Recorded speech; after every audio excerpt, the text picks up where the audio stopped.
Mesdames et messieurs, bonsoir et bienvenue au rendez-vous de l'environnement sur Eden Télévision, Diaspora FM. Aujourd'hui, nous parlons de la gestion des crises et catastrophes naturelles, de la politique à la communauté. Pour faire le débat avec moi sur ce plateau, comme d'habitude d'ailleurs, j'ai deux invités, deux spécialistes qui sont déjà avec moi sur ce plateau. Dr Euseb Kakpo, bonsoir. Bonsoir, cher Arthur. Bienvenue et merci d'honorer de votre présence sur ce plateau. Merci de nous avoir invités. Allez, Césaire Cordio-Sonou, bonsoir à vous. Bonsoir, monsieur Arthur. Alors, vous êtes spécialiste en réduction des risques et catastrophes eau et climat. Bien sûr. Alors, justement, je démarre avec vous. Quand on parle de catastrophes naturelles, comment est-ce que vous pouvez éclairer la lanterne de nos téléspectateurs et auditeurs? D'accord, merci beaucoup pour l'invitation. Ça fait plaisir d'échanger autour de ces sujets très intéressants. D'abord, quand on parle de catastrophe, il faut penser directement aux manifestations naturelles des phénomènes qui sont connus. On peut citer les inondations, les séismes, glissements de terrain, les éruptions volcaniques et autres. Donc tout cela favorise les catastrophes, les événements et les catastrophes naturelles. Okay. Et il faut dire que les catastrophes naturelles, en réalité, sont des phénomènes qui existent. Mais aujourd'hui, on ne parle plus de catastrophes naturelles. On parle plutôt de catastrophes où on combine, on parle de catastrophes naturelles et les catastrophes naturelles d'origine climatique, ou des catastrophes hydroclimatiques. C'est-à-dire, nous sommes dans un contexte de changement climatique aujourd'hui et non seulement les catastrophes naturelles existent, et ces phénomènes existent, les inondations, tout ça, mais amplifiés, bien sûr, mais amplifiés par le phénomène du changement climatique. Et donc, ça qui aggrave beaucoup plus. Bien sûr, donc on va parler de réchauffement climatique, les extrêmes climatiques, et qui également sont des facteurs qui poussent plus à parler de catastrophes d'origine climatique. Et aujourd'hui, c'est ça qui est en vogue, les catastrophes hydroclimatiques, les inondations, les sécheresses partout dans le monde. Ça fait qu'on a tendance à oublier un peu les catastrophes naturelles et beaucoup plus. Mais est-ce qu'on peut oublier concrètement parce que non, on ne peut pas oublier parce que les deux sont ensemble. Voilà, l'autre amplifie ce qui existe déjà en fait. C'est ça. D'accord, docteur Euseb, oui. Oui, voilà ce qu'il a dit. Merci beaucoup. Je pense qu'il a très bien planté les deux corps. Il a assez bien fait de l'expliquer. Je voudrais juste rajouter que on parlera bien effectivement de catastrophes lorsque nous constatons des dommages. Donc, si l'événement survient et qu'il n'y a pas d'impact majeur, là, on diminue ce risque-là, on ne le classe pas souvent dans tout ce qui est catastrophe. Parce que dès qu'il y a catastrophe, il y a dégâts. Donc, quand il y a dégâts, il y a susceptibilité de parler de dégâts matériels. Je peux les classer environnementaux, économiques, sociaux, tout ce que vous voulez, humains, peut-être en vie humaine également. Vous pouvez me donner quelques exemples de dégâts, par exemple? Donc, par exemple, s'il y a inondation, les routes sont dégradées, et incendies. Les incendies, par exemple, les maisons sont...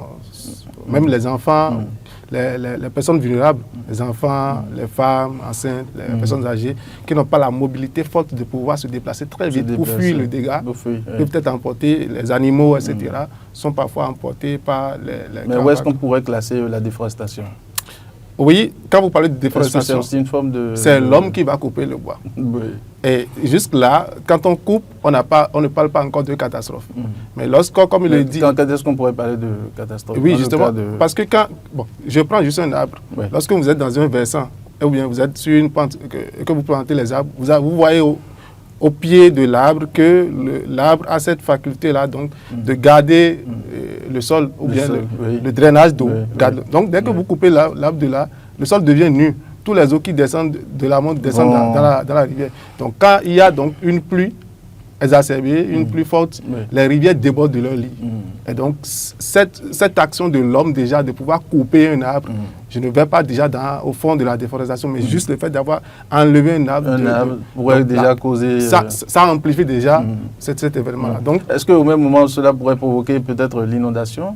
Justement, est-ce qu'il y a un lien qu'on peut... L'inondation, on parle donc d'inondation pluviale, on parle et dans le débordement de lits où il y a des fleuves, il y a des cours d'eau qui débordent de leur lit directement, qui viennent maintenant envahir tout ce qui est écosystème en place.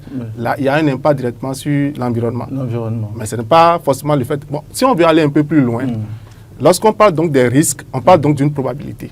D'une probabilité que l'inondation puisse survenir. Il y a donc un facteur très important lorsque nous allons un peu plus loin. C'est quoi ce facteur? Ce facteur, c'est que nous savons que l'arbre, de façon générale, a des fonctions de régulation. Oui. Cette fonction de régulation lui permet donc de restituer tout ce que nous respirons. Lorsque nous le coupons, également de réduire l'émission de CO2. Oui. Et nous savons que ce réchauffement, lorsque nous parlons de réchauffement, c'est parce qu'il y a eu plus de gaz d'effet de serre. Oui. Et donc quand vous enlevez plus d'arbres, vous êtes en train d'exacerber. Oui. Voilà. Oui. Donc ce réchauffement donc, a un impact significatif sur l'évaporation de l'eau. Okay. Et donc, apparemment, c'est une chaîne. Hein, ce qui voudrait dire simplement, oui, quand vous touchez un élément, c'est que vous êtes en train de détruire le système. Et donc, il y a plus d'ensoleillement, d'évaporation d'eau, de plus de formation de nuages et une pluie en cette même période qui était normale il y a 30 ans n'est plus normale en cette période de 30 ans après parce que les facteurs, tout ce qui est déterminant, variable, ont changé. Déjà, Donc dès qu'il y a maintenant plus, parce que là donc, nous pouvons parler de dérèglement climatique et tout ce qui va avec. Et il y a donc cette forte pluie là qui peut tomber parce que vous avez enlevé juste ce facteur arbre qui en temps réduisait un peu le CO2 dans l'atmosphère. Donc, c'est en temps technique, c'est pourquoi on n'était pas rentré. Je sais que mon ami Césaire adore ce sujet. Oui, déforestation, risque d'inondation, quel lien peut-on établir? Il va tout dire. Hein. Seulement que je vais dire que nous savons que l'arbre également a un rôle très important dans le cycle de l'eau. Oui. Et lorsque tout ce qui régule la situation n'est plus à sa place normalement, ça crée un désordre, on va dire, dans le système. Donc, il y a non seulement le cycle de l'eau qui est perturbé, et il y a également le système climatique, comme le docteur l'a dit, à travers... Nous savons que l'arbre ou les forêts et autres constituent de puits carbone, et donc absorbent le CO2, et donc permet de retravailler l'air. Donc, alors que nous savons que dans le système climatique, c'est le CO2 additionnel, c'est-à-dire à travers la production industrielle, tout ça là, qui cause le réchauffement. Donc, puisque l'arbre, ou bien le puits carbone, la forêt n'existe plus dans une zone donnée, puis quand même capter le CO2, plus on est vulnérable. Et il n'y a pas de l'atmosphère, il n'y a pas de limite dans l'atmosphère. Donc tout ce qui est régénéré va se retransmettre dans l'atmosphère. Et on va revoir ça autrement. Et la population va commencer à commencer. Et également aussi, il y a un autre risque de catastrophe, c'est les érosions hydriques. Donc puisqu'il n'y a plus d'arbres... Voilà, donc c'est la fragmentation des sédiments au niveau du sol qui vont disparaître et la résistance de ces sols-là, la stabilité de ces sols-là n'est plus possible parce que l'arbre qui est censé être là pour protéger n'est plus. Et vous voyez aujourd'hui, au bord de nos fleuves, de nos berges et autres, c'est ce qui est constaté. Je vous donne des exemples où dans des communautés données, vous voyez directement toute une communauté en train de disparaître parce que en temps les arbres ont été coupés au bord de ce fleuve, de cette rivière-là. Voilà, donc il y a un lien. D'accord, mais quand on parle de pollution, mauvaise gestion des déchets, comment est-ce que tout ceci peut quand même créer des catastrophes naturelles? Ça aussi, c'est un autre débat. Parce que nous cessons quand même de lutter contre la gestion des déchets. Ça s'amplifie, on le fait, mais est-ce que c'est aussi une forme de catastrophe véritable?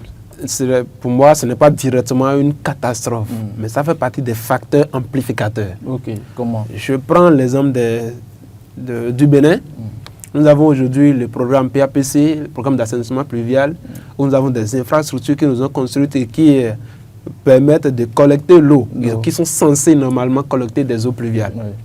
Aujourd'hui, les routes sont faites, les caniveaux sont construits, mais figurez-vous qu'il y a des gens, nous-mêmes communautés, nous-mêmes populations, nous continuons de jeter des déchets plastiques, des déchets, tout ça de déchets dans ces collecteurs d'eau-là. Alors, le dimensionnement qui est fait pour que ces collecteurs puissent drainer l'eau pluviale en son temps est bouché par les déchets. Donc, ça crée l'eau. Et à quelques gouttes de millimètres d'eau, ça va forcément créer des inondations dans ce milieu-là. Et ces inondations créées, lorsque ça va engendrer des pertes, des dommages pour la communauté, on pourra parler de catastrophe naturelle. Oui, docteur Euseb. Oui, c'est... Nous étions en train de parler des déchets. Oui, effectivement, parce que la catastrophe survient, trouve sur son chemin naturel des éléments perturbateurs qui l'empêchent naturellement de pouvoir prendre le chemin. Donc, qu'est-ce qu'on fait? Comme il a dit, généralement, c'est surtout sur les déchets. Nous-mêmes, en tant que population, nous avions fini. Et nous sommes heureux, nous sommes tellement contents de pouvoir jeter les déchets, les sachets dans les caniveaux. Et voilà, on constitue une embouchure pour l'eau. L'eau arrive maintenant cherche par où passer, elle ne trouve pas. Elle est obligée donc de rester sur place. En restant sur place, créant d'autres problèmes. Parce que si la pluie continue comme ça, vous êtes envahi, vous parlez d'inondation. Et parce que nous-mêmes, nous avons besoin d'installer nos maisons, voilà d'autres facteurs que nous... on va donc construire encore nos habitations, nos maisons, nos ateliers, nos entreprises sur les routes normales de circulation de l'eau. Arrivé à cet endroit, l'eau cherche par où passer. Parce que l'eau ne va pas disparaître. Pas du tout. Elle doit trouver par où passer. D'issue. Si elle ne trouve pas, elle est envahie. Tu ne peux rien faire. Donc. Et donc, tous ces éléments font qu'en sorte qu'il y a cette amplification de la nous faisons tout cela sinon, parfois. Oui et non. Oui et non, parce que si vous n'avez pas d'autres solutions, par exemple, aujourd'hui, maintenant, on a un grand programme dans le Nokwe pour quand même gérer les déchets. Mais sinon, que je sais que je ne dois pas mettre les déchets dans les caniveaux et autres. Mais bon, on regarde à gauche, on regarde à droite, il n'y a personne, on va jeter pour aujourd'hui.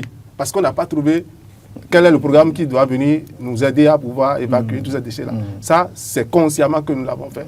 Mais inconsciemment, comme je l'ai dit, des gens peuvent aller construire dans des milieux marécageux sans le savoir, sur des routes de l'eau sans le savoir, ou quand ils viennent s'installer, bon, il reste une portion de terre, moi-même j'ai payé carré là, il faut que je ne vais pas laisser la voie, je ne vais pas laisser de circulation d'eau. Ils ne sont pas conscients de faire un aménagement ou devant ma maison, comme je sais que je suis sur une pente, ils ne réfléchissent pas loin pour dire non. Mais pourtant, comme je suis ici, l'eau doit pouvoir passer, doit donc réserver un couloir de passage. Jamais on ne fait cette réflexion. Donc, ça c'est inconsciemment que nous le faisons. Mais quand tout le monde finit maintenant de s'installer, bon. Bonjour les dégâts. Qu'on constate les dégâts. Donc, alors, vous avez sûrement déjà mené des actions, des initiatives. Dites-moi, est-ce que l'État, quand même, de son côté, mène des actions justement pour protéger, pour nous faire réduire ces risques? L'État, c'est le premier acteur qui travaille à la réduction des risques. Il est sur tous les points. Il est à la tête et au pied auprès des communautés. Il est également là, mais avec eux. Donc un maillon indispensable. Important, indispensable, parce que c'est l'État qui élabore les politiques, les documents de politique. Si les conventions internationales participent à des congrès, revient au pays, élabore des documents, tout ce que nous avons comme stratégie nationale de réduction des risques et catastrophes pour dire, voilà, en termes de tels risques, là, voici comment vous devez faire. Et on repart dans les communautés, on retrouve les communautés, les communes les plus vulnérables. On leur dit maintenant, élaborez vos plans de contingence dans lesquels vous allez identifier les différents risques, leur surveillance, quels sont les facteurs humains, économiques qui seront touchés, jusqu'à quel degré, quelles sont les mesures palliatives que vous devez mettre en place. L'État met des structures en place pour pouvoir dire, en termes de catastrophes et inondations, voilà les sapeurs-pompiers, voilà ce que vous devez faire, voilà la communauté, vous devez alerter, voilà les premiers gestes que vous devez avoir, etc. L'État coordonne tout ça, parce que son rôle déjà d'abord, c'est de faire de la prévention et de la gestion. Parce qu'il ne va pas s'attendre forcément à venir secourir les gens. Non. Déjà, l'État donc met en place tout cet arsenal politique, juridique, économique, pour quand même faciliter. Maintenant, sur le terrain, l'État est également là, en cas de catastrophe, si en temps les mesures mises en place n'ont pas pu permettre la résilience de ces communautés-là, venir à leur secours.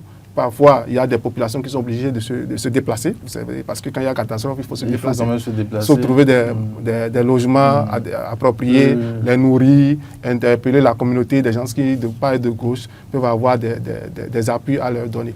Donc, c'est un peu ça. Et par l'effort de l'État, les associations, les ONG qui sont sur le terrain vont puiser dans une base de données, vont puiser dans le document de politique qui dit, voilà, en termes d'adaptation, voici les actions que nous avons prévues. En termes d'atténuation, voici les axes que nous avons prévus. Lorsque vous prenez le Bénin, vous le divisez, voici dans telle localité, dans telle communauté, comment est-ce que c'est... Oui, parce que vous ne devez pas aller dans une communauté comme ça et commencer par mettre des actions. Vous devez connaître le milieu, connaître les facteurs climatiques, connaître le sol, etc., les communautés, etc. Donc, l'État est vraiment là à coordonner tout ça. Et maintenant, on a cette facilité aujourd'hui d'avoir une structure qui nous aide au niveau de l'État à avoir quelques financements au niveau, avec les structures, les ONG, afin de pouvoir... Cette structure le Fonds national de l'environnement. Ok, oui. FNEC, voilà. Oui. Alors, Césaire, donc il y a quand même des actions qui sont menées par l'État. Oui, bien sûr, et particulièrement dans le domaine de gestion des risques de catastrophes, il y a beaucoup d'avancées aujourd'hui. Depuis les grandes catastrophes que nous avons connues en 2010. Depuis là, nous avons l'Agence nationale de protection civile, qui est aujourd'hui Agence béninoise de protection civile. Protection, oui. Et par des décrets bien fondés, il est mis en place une plateforme nationale de réduction des risques de catastrophes et d'adaptation au changement climatique. Et cette plateforme-là, gérée par le ministère de l'Intérieur et de la Sécurité publique, avec les autres ministères connaissent. Et cette plateforme est aussi démembrée au niveau local et départemental. Donc il y a la plateforme au niveau national et il y a cette plateforme au niveau départemental. Le Béninois peut avoir accès à la bien sûr au niveau communal. Et ce qui est très intéressant, c'est que le décret qui fonde même ces plateformes au niveau communal, c'est le même décret qui fonde et donne autorité aux plateformes au niveau local. C'est-à-dire quoi? L'État mène des actions et l'information vient de l'État également. La communauté à la base donne de l'information à l'État sur les risques de catastrophes. Donc il y a une gestion bien coordonnée. Et donc le secrétariat permanent de cette plateforme-là, c'est l'Alliance nationale béninoise de protection civile.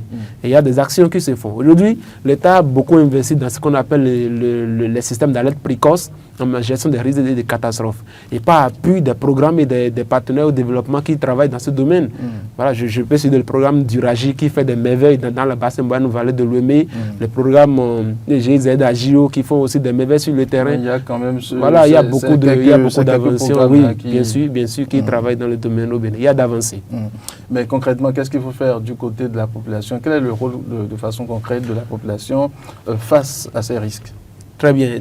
Face à ces risques, il faut savoir que quand on parle de la gestion des risques des catastrophes, il faut voir la situation sur 3 temps. Il y a d'abord les actions avant, pendant et après. Avant, il faut travailler sur le côté préparation, prévention et investissement. Pendant, la situation est là. Donc, qu'est-ce qu'il faut faire? Alors, donc, dans après, il faut évaluer. Maintenant, justement, qu'est-ce qu'il faut faire? Est-ce qu'il y a souvent des numéros verts?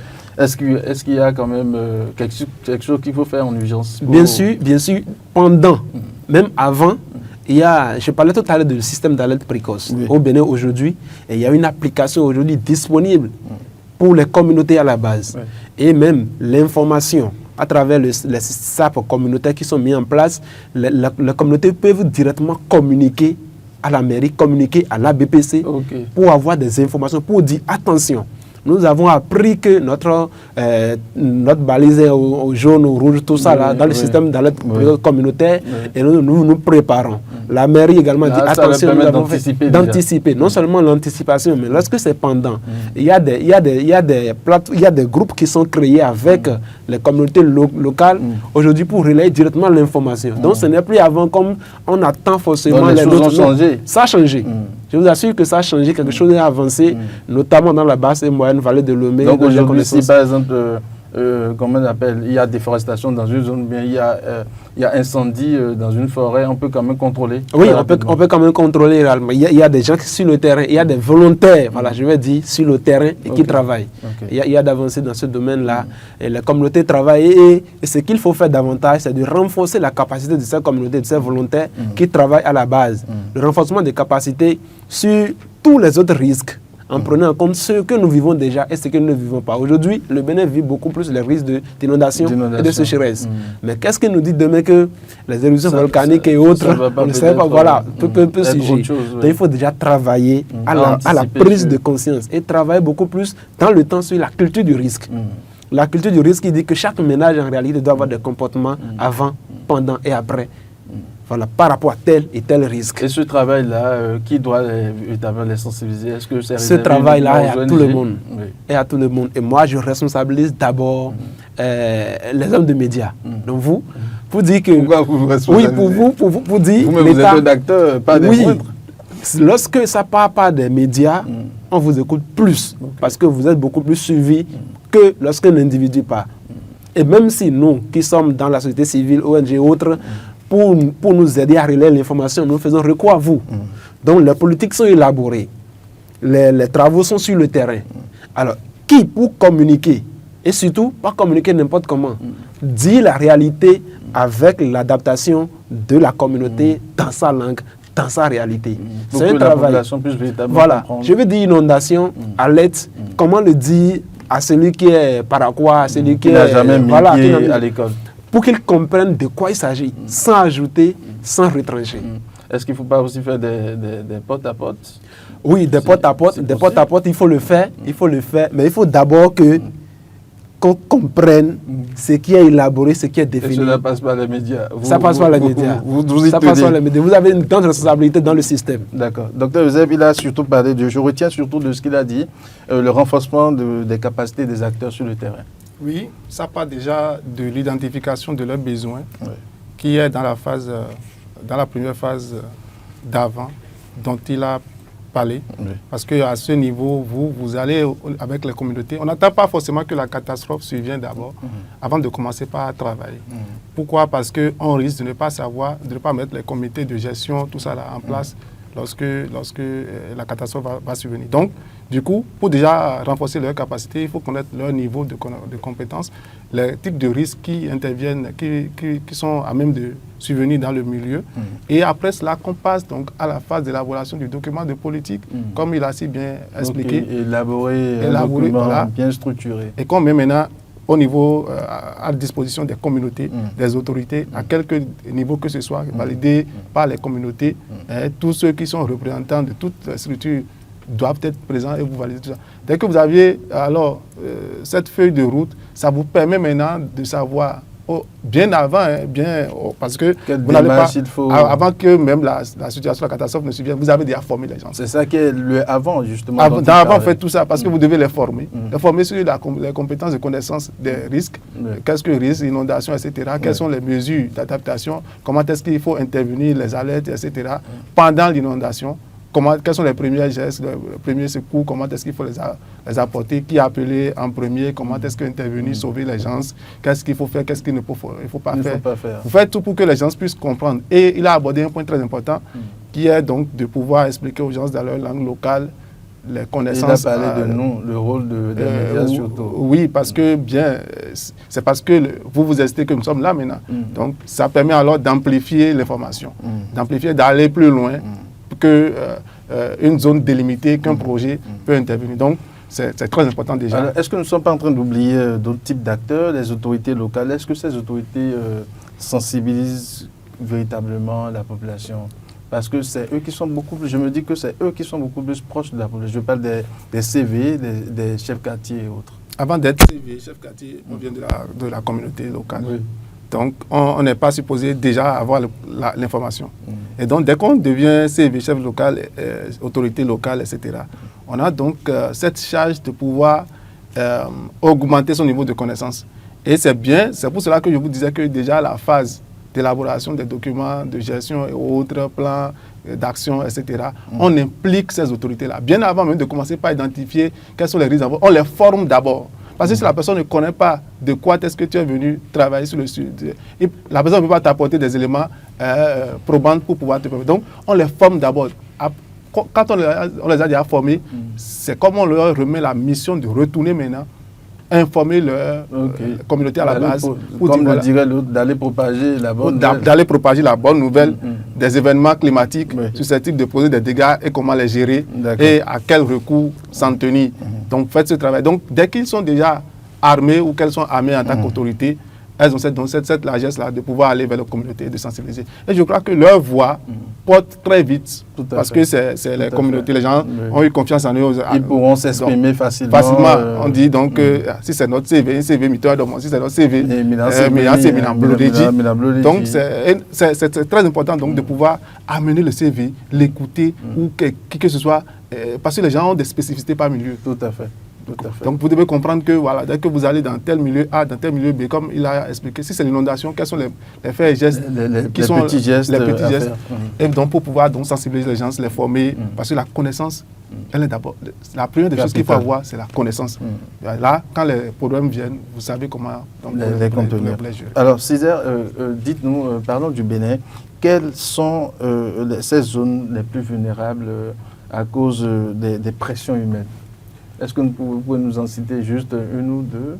Oui, bien sûr. Oui. Bien sûr le Bénin est bien beau et ces zones aussi sont belles. Tout à fait. Il y a des zones quand même qui sont plus vulnérables que d'autres. Oui. Donc si nous prenons par exemple le sud du Bénin, le bassin de Lomé, en entier, si je prends seulement la basse et moyenne vallée de Lomé, partant de Sevekoudji, Tangbo, dans le Zou, Nweri, Sanyanando, tout ça, ces zones sont plus vulnérables à cause de leur position géographique. Et non seulement ça, il y a une pression humaine, l'occupation. En fait, nous avons ce problème-là qui amplifie beaucoup plus la chose. On veut habiter là coûte que coûte. Nous n'avons pas encore compris que la migration... Parce que nos aïeux étaient restés... Ouais, il y a beaucoup d'histoires. Il y a beaucoup d'histoires.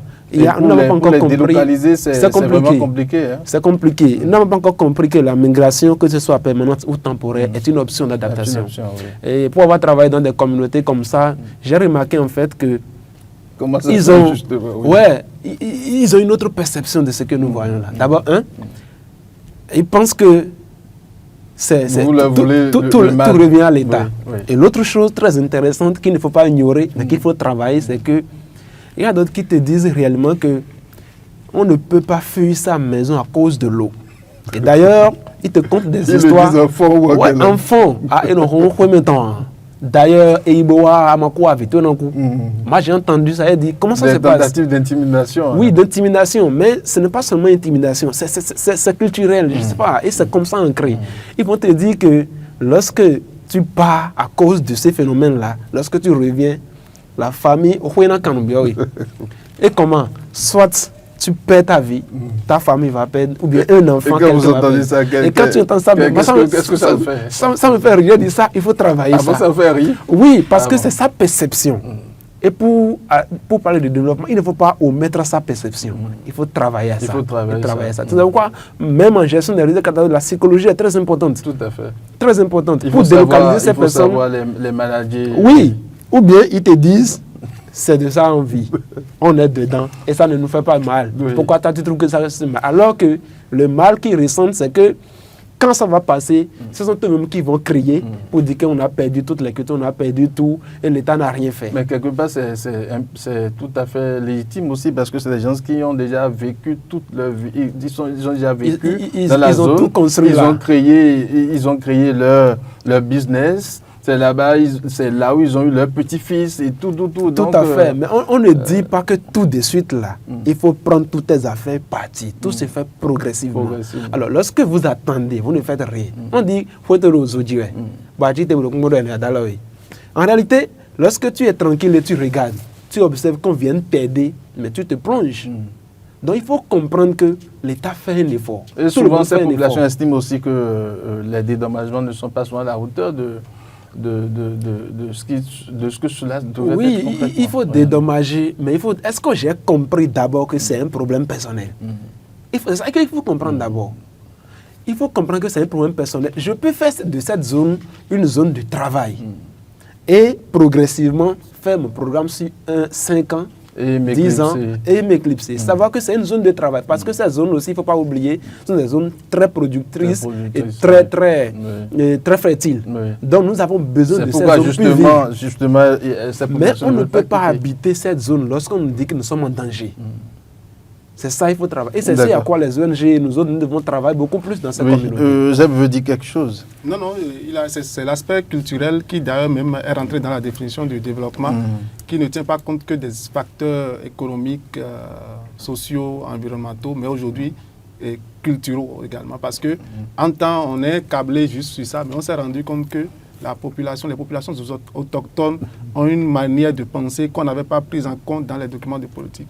Ce qui veut dire donc que quand pour eux, par exemple, il y a une forte pluie, une inondation qu'ils n'ont jamais vécue dans le milieu, parce que quand la pression venait, la population à base ne savait pas que quand les gens construisaient au périphérie des villes, par exemple, ça allait pouvoir créer de l'inondation. Ils ont empêché là. Maintenant, donc, quand cette pluie-là vient, ils ont dit, mais est-ce que ce n'est pas telle divinité qui est fâchée?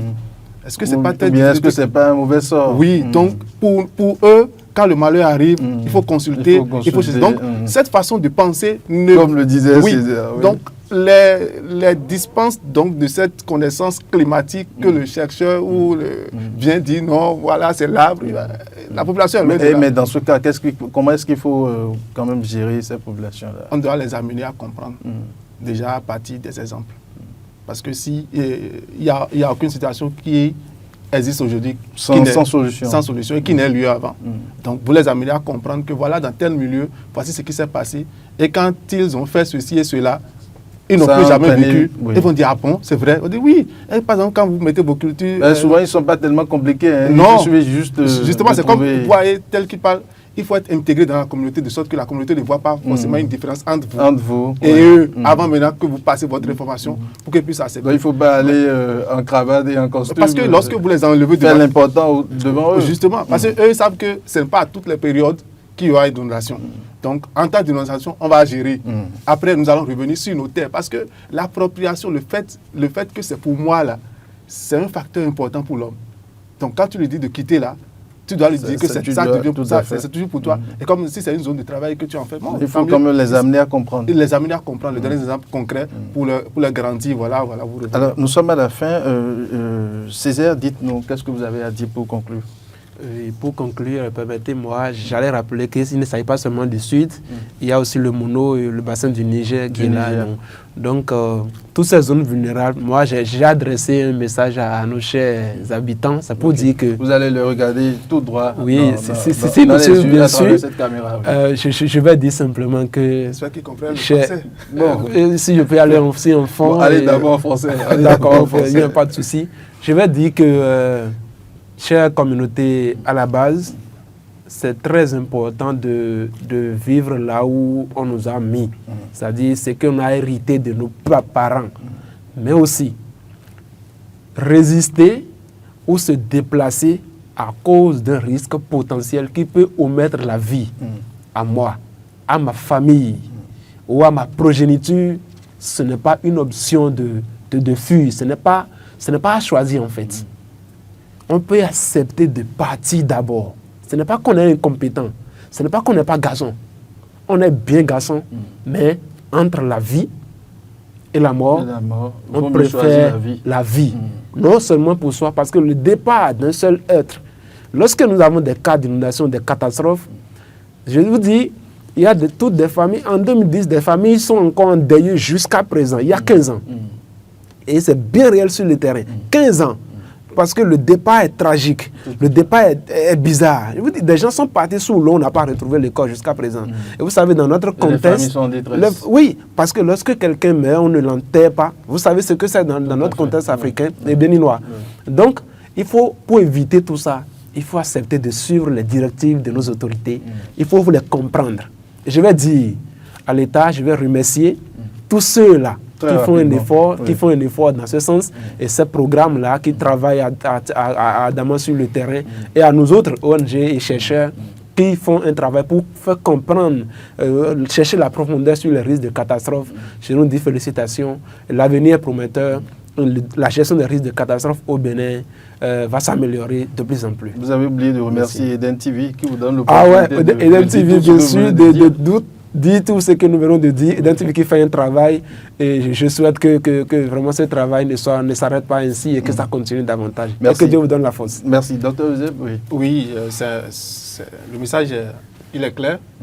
Donc d'abord, c'est pour nous la responsabilité de laisser un avenir pour les enfants de demain.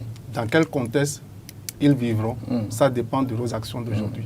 Donc il est important pour chaque maillon, chaque personne, d'avoir des gestes éco-responsables. Donc, ne pas jeter les déchets, les ordures n'importe où, ne pas couper les arbres, mais plutôt en planter. Donc, alors, informer, participer à la vie de la communauté, alerter lorsqu'il y a des risques, être au courant des informations et les propager dans ces réseaux, c'est très important. Donc, je voudrais juste m'apprécier sur ce message-là pour dire aussi aux autorités d'être également à l'écoute des populations à la base, de ne pas les laisser, et que nous aussi, on puisse donc continuer le travail à nous ancrer dans les langues locales. C'est très important pour un soubassement. Et je l'avais dit ici une fois, les supports de communication, si c'est audio, si c'est écrit, si c'est dessin, si c'est des panneaux, il faut penser à ça aussi. Donc merci beaucoup. Merci beaucoup. Je pense que vous avez fait un bon travail avec Diaspora FM pour nous permettre. Avant, on n'avait pas Diaspora FM, mais maintenant c'est bon, ça amplifie l'information. D'accord. Allez, merci beaucoup à vous, Dr Euseb Kapo. Merci pour votre disponibilité. Césaire Kodjo-Sonou, merci beaucoup à vous. Merci, c'est moi. Alors, chers téléspectateurs, auditeurs de la 102.3 FM, merci de nous avoir suivis. C'est la fin de cette émission. Rebecca Ougou l'a réalisée. Au son, Emmanuel Agbodjelou, le community manager, lui, c'est Modeste Ondek Mondi. Merci de nous avoir suivis. Très bonne suite des programmes à vous sur Eden Télévision.